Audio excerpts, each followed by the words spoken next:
Okay.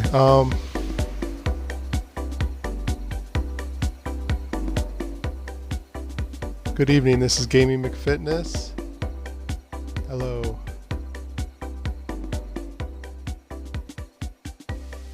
Okay, I am just doing Zwift today. I'm at my sister's house for the weekend. And this is where my exercise bike is. My omnidirectional treadmill is at my apartment where I live most of the time. I came by for the weekend just because I have a dentist appointment on Monday. So I was living here. This is where I grew up, this general area. And this is where I lived during COVID, and I just never bothered to get a dentist on the other side of the state. So I came here for a dentist appointment and also to visit family, I guess. Although I can do that anytime. So I am just gonna watch a delayed version of the Zwift because I forgot my second computer again. I guess you don't need to know that. So I can see the chat. And if I look at my phone, I can see the up-to-date video. But I'm watching the lagged video on my computer instead of watching the output from the ATEM, which is the live video that gets streamed. I'm watching it coming back from the internet from the stream, which is boring. I updated the graphic on the bottom to make it a little nicer. I put the logo there for Gaming McFitness. I'm always trying to improve all of this streaming a little bit. Last week I bought a graphics card for my PC for Prime Day. I guess it's still this week technically. And it works great. It's like a 3060 NVIDIA graphics card, or I did have a 1080 or 10 something, 1060. And when I was playing with my old graphics card, when I played Fallout 4 VR with my Quest headset, but it runs on the PC and then it streams to the headset. It was super choppy and horrible and almost unplayable.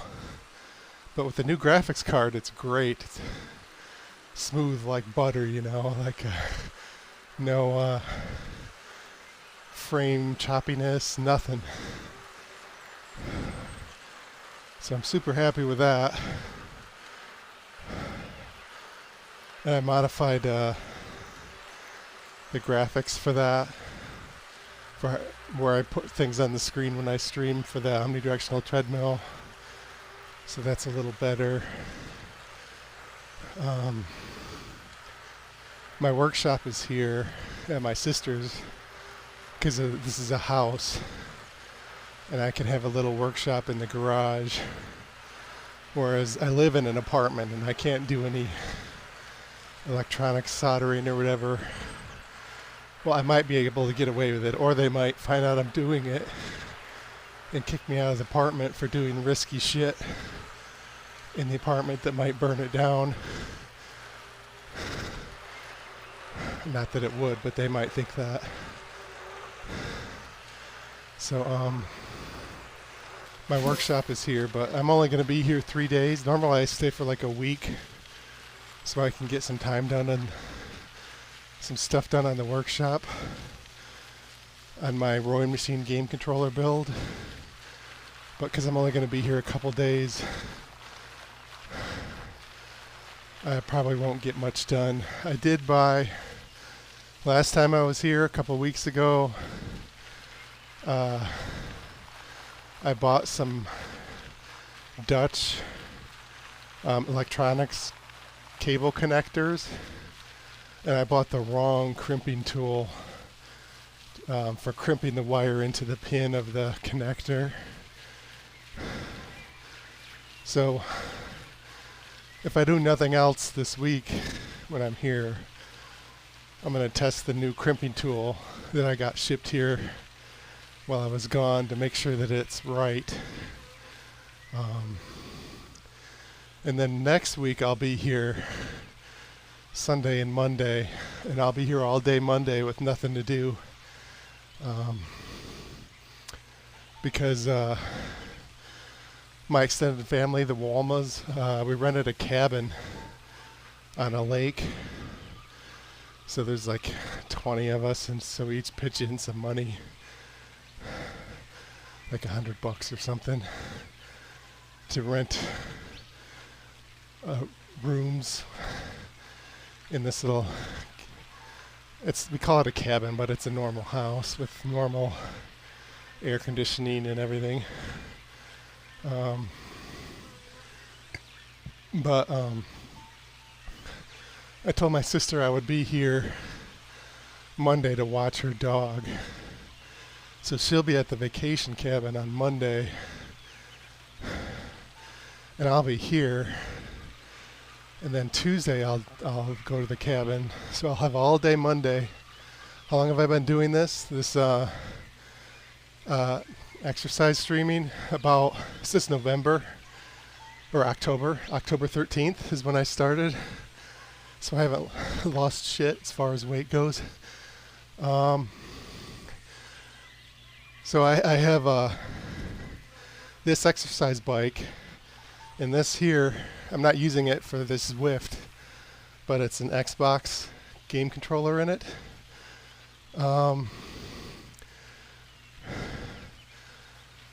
So I can play Xbox games on this with the hand controls that I built.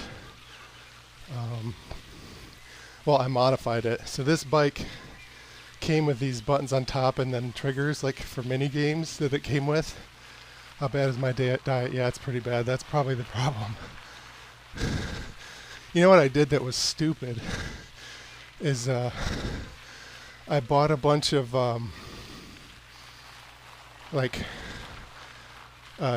apocalypse stash of food, like food that lasts a couple years. Yeah, I know, you're right. The cardio doesn't help much if you're eating bad. But I would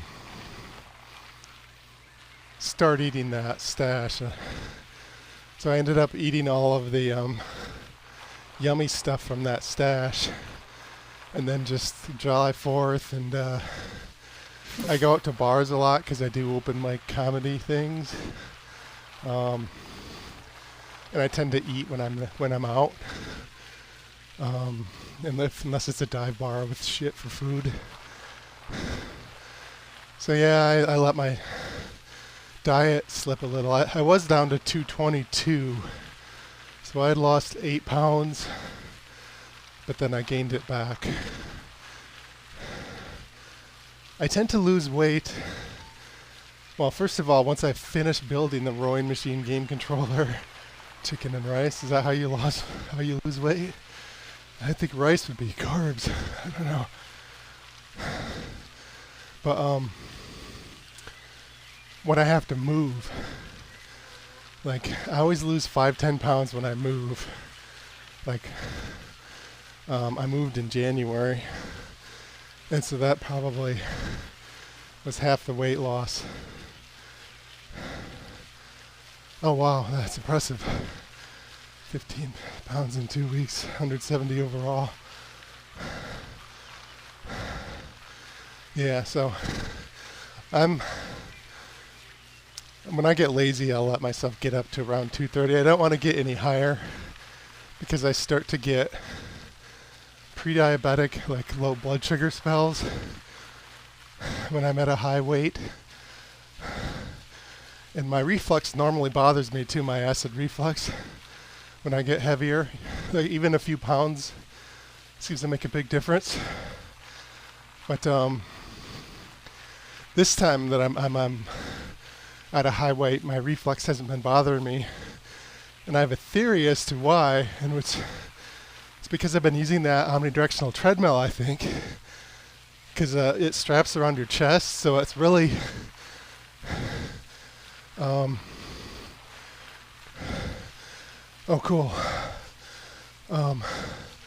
Yeah, if I remember, I'll do that. I'm not good with Twitch. If you're a follower, I'll probably remember. I'll look at that list and, oh yeah, that guy. What was I saying? But the omnidirectional treadmill, you put a lot of pressure on your stomach. I think it strengthened my ab muscles somewhat, and maybe that helps with my reflux, is a guess. But I have a little gizmo that you do push-ups with. Like it helps align you to do push-ups, and you put your arms in it, and it can bend a little, and it sticks up from the ground like this high. And so it's easier to do a well-formed push-up. It's just a little harder to do than normal push-ups. I've noticed that even though I've been gaining weight, I've been able to do more push-ups. And I think it's because of my abs and the omnidirectional treadmill is helping me do push-ups. Because, when I would do push-ups, your arms get tired, but I think my chest would start to sag towards the end. I think I was exerting a lot of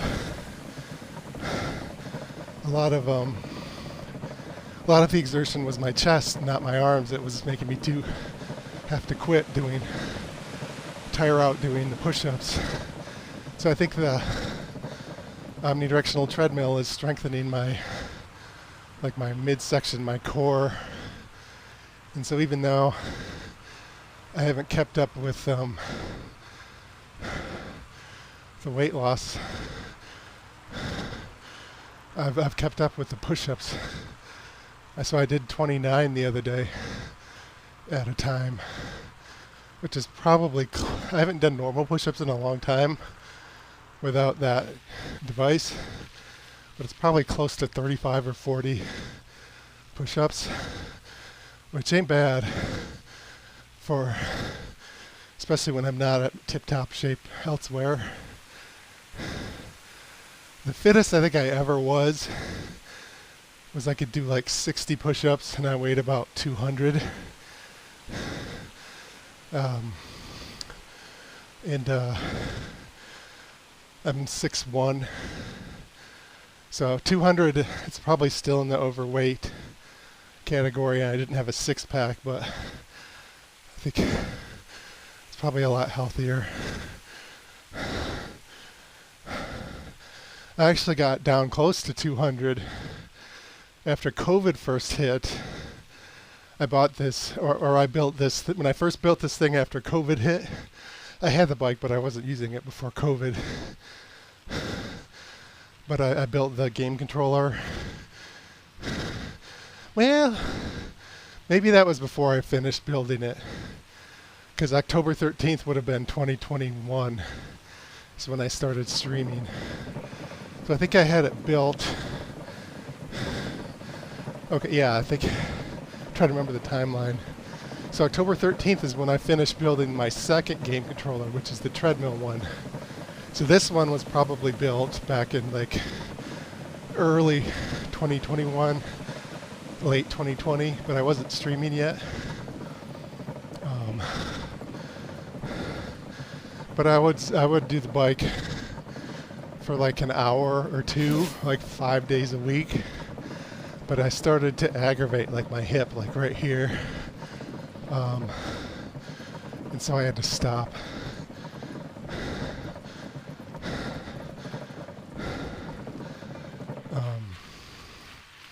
But yeah, I had, if you do that much cardio, then you can lose weight from exercise, even if you're not eating better.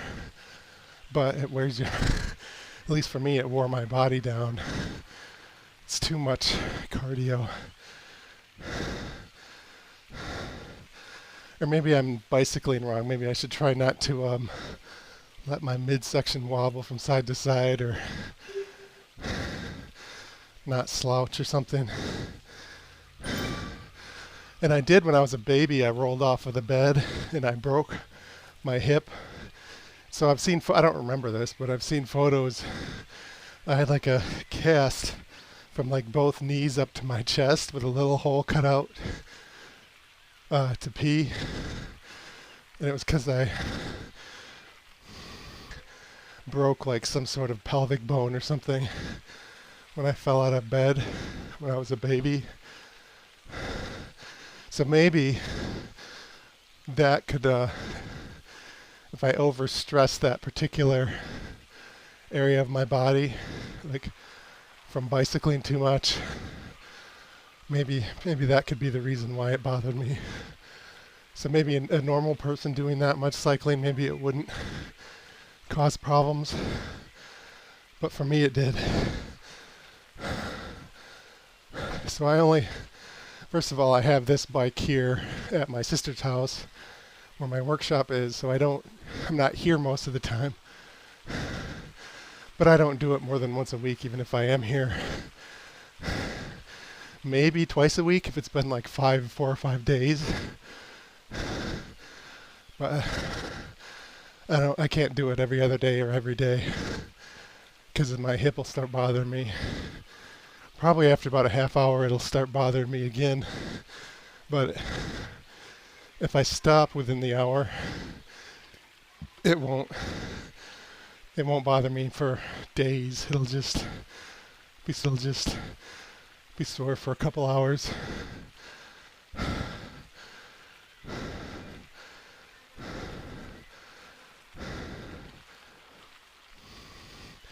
couple weeks ago somebody said that my breathing into the mic was sexy.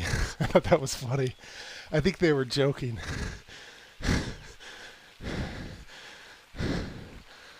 But this is a fitness mic for fitness instructors that I bought on Amazon for maybe $30-40. So hopefully it reduces the obese fat man breathing noises somewhat.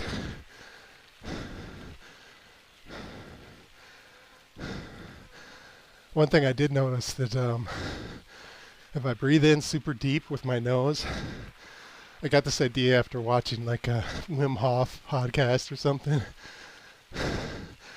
that I can actually, if you look on the top left at my beats per minute heart rate, if I breathe that way, you can see it go down a couple beats per minute. Like it's hovering around 148, 150. So if I breathe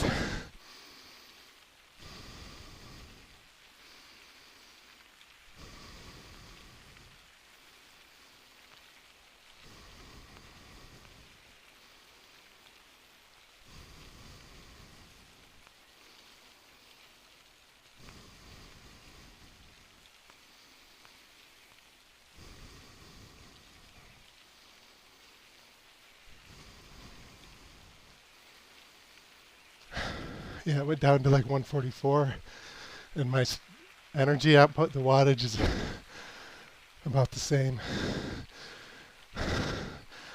Plus I'm not talking, I suppose that probably helps.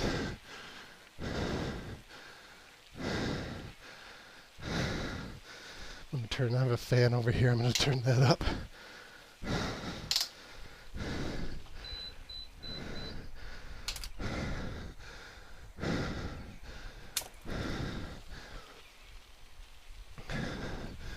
So when I bought that omnidirectional treadmill, I had it shipped here because I hadn't moved into an apartment yet. So I ordered it Black Friday last year. It took like 2.5 months to arrive. And it's the bottom part of it that you run on is like it's got like a plastic part that you run on, but below that it's got like a metal frame. So it's super heavy. It's got to be like 80 pounds. And so I just left it here for a couple months, even though I was almost never here to use it. And so it was taking months just to figure out how to get the game to run well and get my mic to work. And I was getting sick of waiting so long because I had this fun piece of equipment here that I just wasn't here to use most of the time. So I finally got the energy to take it apart and move it. I had to take it apart beyond, take it apart more than how it was when it was shipped. And so now it's over at my apartment, so I try to do that a couple times a week at least. And with my new graphics card, the game that I want to play, which is Fallout, is great. I'm going to slow down a bit. Starting to overheat.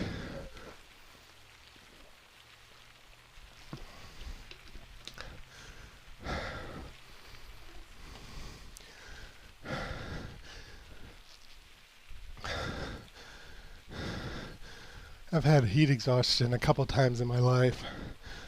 I'm like a super sweaty person. So I don't want to push it as far as overheating. Actually, that's part of my stand-up comedy set that I've been doing recently, is a story where I volunteered for Habitat for Humanity through work. So I signed up at a sign up at work, and all coworkers are supposed to be there. And only 3 workers showed up. One was me, one was a guy named Tim, who I didn't know very well, and one was an attractive woman from marketing. And so my comedy bit, and this is kind of true, is like, well, I'm going to chat with this attractive woman, and because she seemed pretty chatty and stuff, and so I'm going to impress her. I'm going to tell her stories about me doing comedy, and I'm going to try to show that I'm a good guy, since I actually showed up to this Habitat thing and none of our other coworkers pretty much showed up. But then I started to get heat exhaustion, and I had to lay down to keep from passing out. And the bit is like, well, here's what you don't want to hear a woman saying when you're trying to impress her. Could someone please get some water to throw on this disgusting fat beached whale of a man so that he doesn't die? But yeah, and then I say, well, that's not what she said, but that's how I felt. So it's like an embarrassing story about trying to impress a woman and like being frail and having to lay down, and then I had to quit working. And then I almost passed out from heat exhaustion. Well, it must have been 3 times, because once was when I was moving.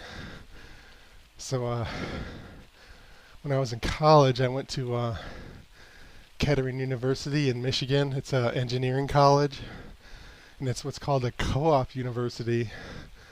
And what that means is you spend half of your year at college and half of your year at a job.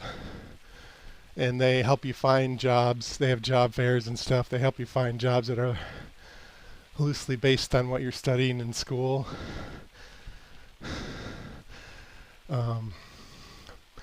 But you have to move all the time. So every 3 months you have to move, unless you're lucky and you find a job at the university or near the university. But I didn't, so I had to move every 3 months. And one of the times I had to move, it was like 95 degrees out, and I had a buddy coming after work, but I was moving all day. But right about late afternoon, right before he was to get there, I started to get heat exhaustion, and I actually called an ambulance because I was afraid I was going to pass out, like even more than normal when I get heat exhaustion. Like I couldn't even stand up. So the ambulance comes and they want to take me to the hospital, and they won't even let me grab my shirt, which I had thrown on the floor in the other room. So I spent about 2 minutes arguing with them about grabbing the shirt. Any time at which one of them, about 5 of them, could have walked over and grabbed the shirt. But I ended up going to the hospital, no shirt, because of this stupid argument. And then I called my friend and I said, don't bother coming to the apartment to help me move the couch, which is like the last thing to move. Come to the hospital to pick me up. And so he comes to the hospital. There I'm sitting, sweaty and shirtless, for like 4 hours waiting for them to let me go.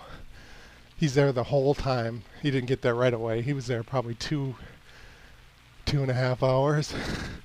And then I had to get in his car with like sticky dried sweat in my shirtless body for him to drive me to my apartment. So that was the second time I had heat exhaustion in my life, where I almost passed out. So the third time was the Habitat for Humanity. I'm going backwards. The second time was moving. The first time I was at summer camp as a kid, and I got heat exhaustion. I was just running around. We weren't even doing, there's not much of a story to it.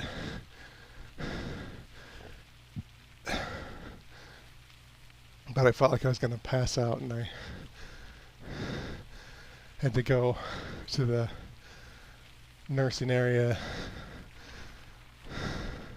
And I managed to get out of, it was on a lake, this camp, and one of the things that we would do, this is so stupid, I don't know why they made us do this. They had us rake the fingerprints out of the sand, like every day that we went to the beach. Like sometimes they would make us do activities like hike through the woods or archery or something, and so we never got to go to the beach. But on the days we went to the beach, we'd have to rake the sand at the end of the day. And I think that's just busy work. I don't think the beach, I don't think it matters. The only thing I could think of is, well, maybe it helps keep weeds from growing in the dirt if you're killing them with the rake. But I think they told us that to rake it just for cosmetic reasons, like it makes the sand look nicer if there's no fingerprints in it. But that's so stupid. But because I got heat exhaustion, I didn't have to rake the sand. So some of the other kids thought I was faking it, but they didn't like make a big deal out of it. I didn't get bullied or anything.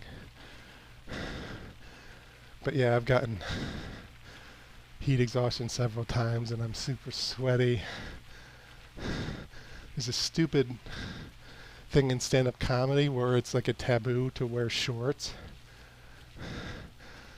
Some people do, but especially if you're up. To me, it makes sense if you're raised up on a stage, like at a club or a theater, comedy club. But a lot of bar shows, you're just at ground level, or you're on a tiny little 6-inch high little stool thing that somebody carries in. So you're not like, so people, the audience wouldn't be looking up your pants, up your shorts. So to me, that's first of all, those venues with actual stages probably have better air conditioning. But it's like, okay, you're nervous to do comedy a little bit, depending on the situation, sometimes more than others. You're in a dive bar. If it's the summer, it's probably not air conditioned well, so it could be super hot in there. You're wearing long pants. you're sitting down, and if I'm sitting down and sweating, sometimes I get my butt sweats. So then I'm feeling all the butt sweat. So it's like super uncomfortable. I don't like that. I don't like the stupid rule about. A couple times I felt like I was about to get heat exhaustion just sitting there in the comedy club waiting to go up because it was so fucking hot, wearing long pants in the summer. It's like 90 degrees in there in a dive bar. Yeah, that sucks.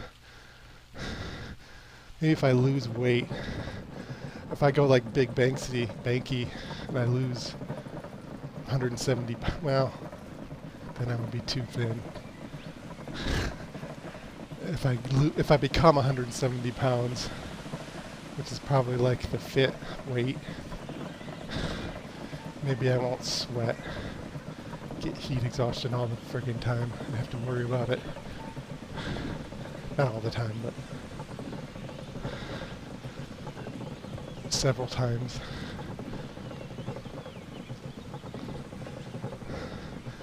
That's another reason though why I haven't gotten much done with the rowing machine game controller build, because it gets super hot in my sister's garage where my workshop is. And it seemed like this year it went from too cold to too hot. Like, not many like moderately warm days where it wasn't 38 degrees in the garage and it wasn't 95 degrees in the garage.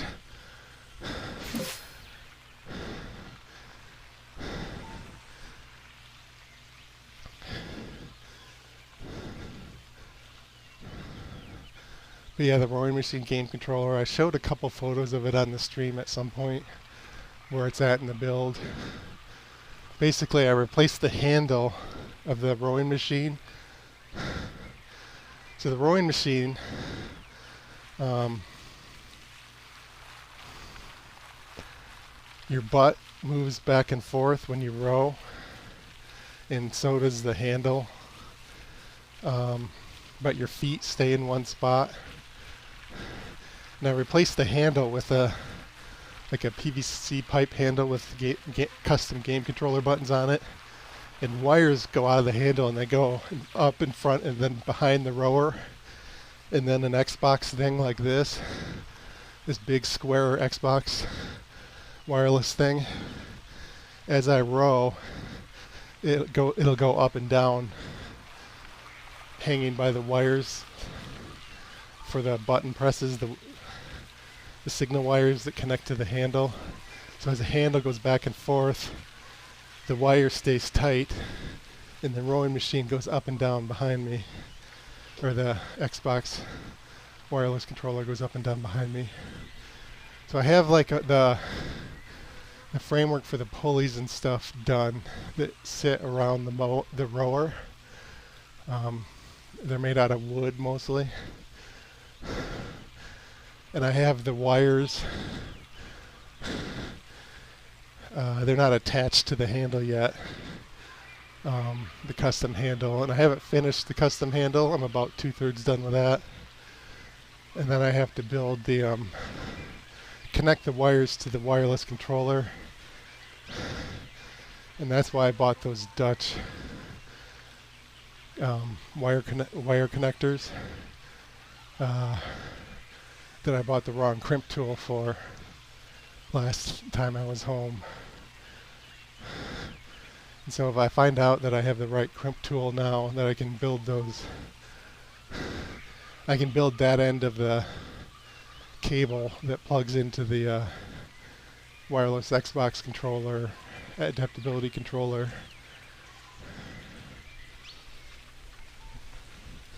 Is that the... I don't know why the exercise bike is making those weird noises.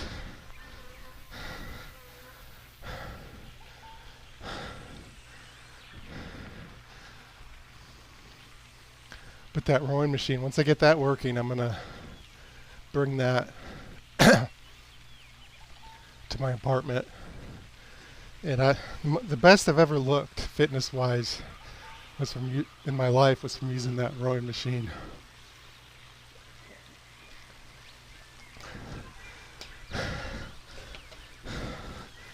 I probably should have just bought a second one so I could use it while I was waiting half a year to build the video game controller for the rowing machine and not actually using it because it's sitting in the scorching hot garage at my sister's house. But I didn't. It probably would look a lot better right now if I would have just bought a second rowing machine.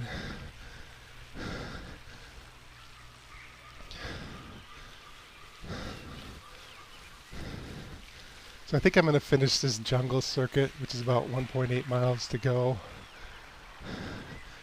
and then call it a day. That'll probably be about 10 minutes. Maybe less, 5 minutes. Because it looks like I'm going to go downhill. Then I'll call it a day.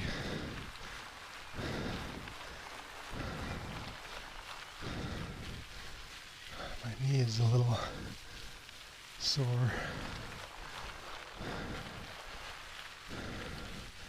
Which is unusual for me.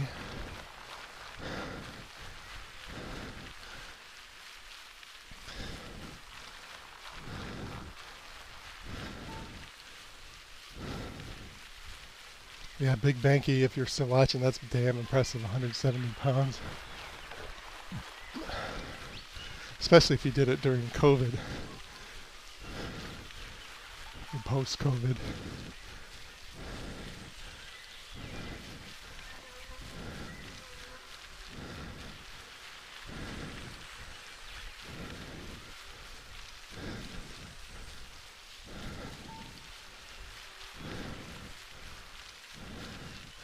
So the most I ever weighed was 250, and then I got down to 200, but I didn't lose all that at once. It's probably like 2-3 years later. But when I got up to 250, it's because I was on site for work at the customer site, and I was sharing a car with some coworkers, and so I couldn't just go out to lunch to eat what I wanted. And I didn't realize I was gaining weight. I didn't have a scale in my hotel room, or I didn't feel like I was gaining weight either. But I gained like 15 pounds in, I think it was about 3 months. So I was there for like a month and a half, and then Christmas came around, and so we all flew back for Christmas for a couple weeks, and then we flew back to the customer site for another month and a half, or 2 months. I don't know how long it was. I don't remember. I was still under 25 too, and you're not supposed to drive the rental cars if you're under 25. I did a couple times, but they make a big deal. There some rental car companies, at least back then in the early 2000s, they didn't want to rent a rental car to anyone under 25. But yeah, that's the fattest I ever was. I was from eating like a hamburger and fries almost every day at lunch at a customer site cafeteria, because I didn't really like the other food that they had there.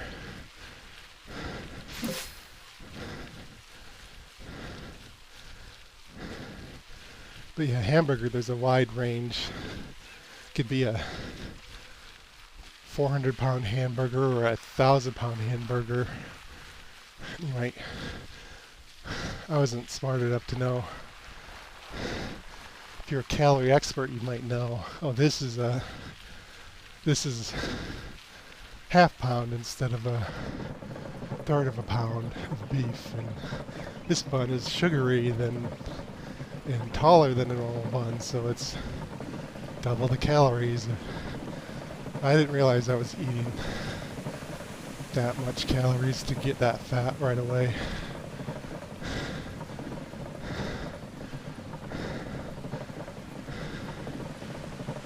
Good thing it wasn't like a 6-month thing.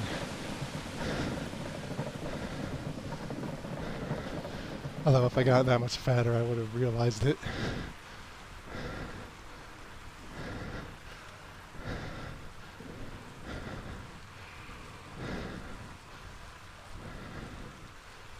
A minute or so to go.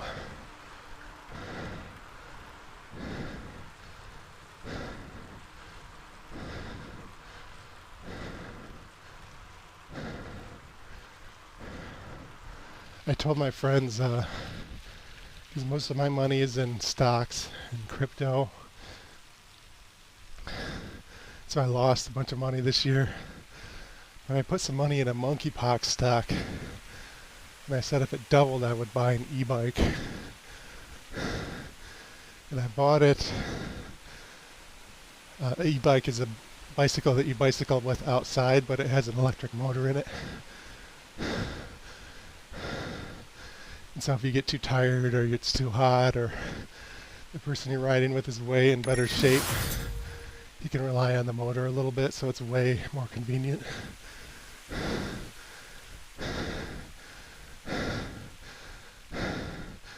So the monkeypox stock, after I bought it, it went down like 20%, and then it went up like 5% from when I bought it. So I sold half of it. Now it's up like 40%. So I might end up with the e-bike after all. Although I sold half of it, so I won't make... It'd have to quadruple to make enough to actually pay for the e-bike. But I said if it doubled, I would buy it, not... So I should stick to that, even if I didn't make that much money, because I chickened out and sold half of it. So if that, what's the name of the stock? Oops. I think it's SIGA, S-I-G-A. So if SIGA goes above like 22, I'll buy an e-bike. But anyway, that's my workout. This is Gaming McFitness. Keep gaming, keep exercising. If you want to make exercise less boring, try doing both at the same time. Good night.